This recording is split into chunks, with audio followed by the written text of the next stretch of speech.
How's it going, everybody? Welcome into Xerox Blueprint ahead of Week 9 of the NFL season. Kyle Yeomans alongside Nick Eatman here for DallasCowboys.com. And Nick, it's going to be a tough one this week, to say the least. A 7-0 Pittsburgh team coming in.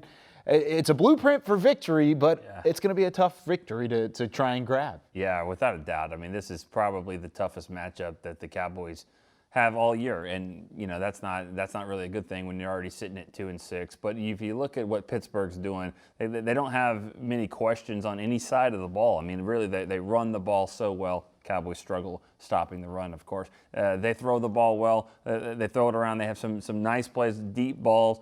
Cowboys struggled in that department as well, and they really don't get a lot of pressure on the quarterback. And Roethlisberger, of course, can pick you apart. On the other side of the ball, we don't really know who's playing quarterback for the Cowboys, but we know this, that the Steelers like to get to the quarterback. They don't care what number it is and who's got the ball. They're going to be coming at them. So, it's going to be a challenge. I think the best way for the Cowboys to win this game is slow it down. You've got to slow it down. You've got to drain the clock. You've got to and then to do that, Kyle, you got to move the ball. And so they're going to have to find a way to move the chains. I think they snap the ball late in the clock, try to slow this thing down the best that they can.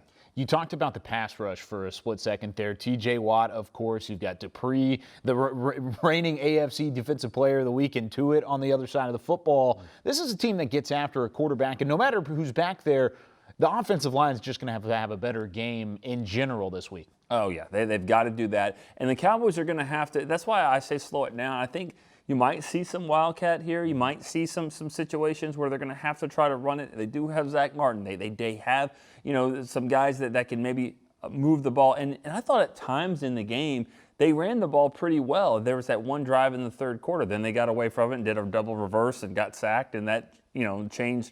I thought it was a huge play in the game. But they started that third quarter really running the ball. I don't know if you can do that against the Steelers, but the Ravens went for 265. Now they don't have Lamar Jackson back there, to worry about. But the Ravens did have some success last week. Maybe the Cowboys can piggyback off that. Yeah, the Steelers, the 5th-rated rushing defense in the NFL. They're also highest in terms of sack percentage. And this is the 3rd week in a row this offensive line's gone up against the top 3 in sack percentage in Philly, in Washington, and now in Pittsburgh, back-to-back weeks. Now, whenever you look on the defensive side of the football, what do the Cowboys have to do from a defensive standpoint to try to give them a shot against a good wide receiving core? Yeah, it's a really good core, and Chase Claypool, I mean, he's like the fastest tight end I've ever seen, and he's not a tight end, but he certainly looks like one. I think the best way is to just, they're going to have to get pressure, as much pressure as they can, but they've got to figure out a way to stop the run. And I thought Philadelphia actually went away from it when they didn't even need to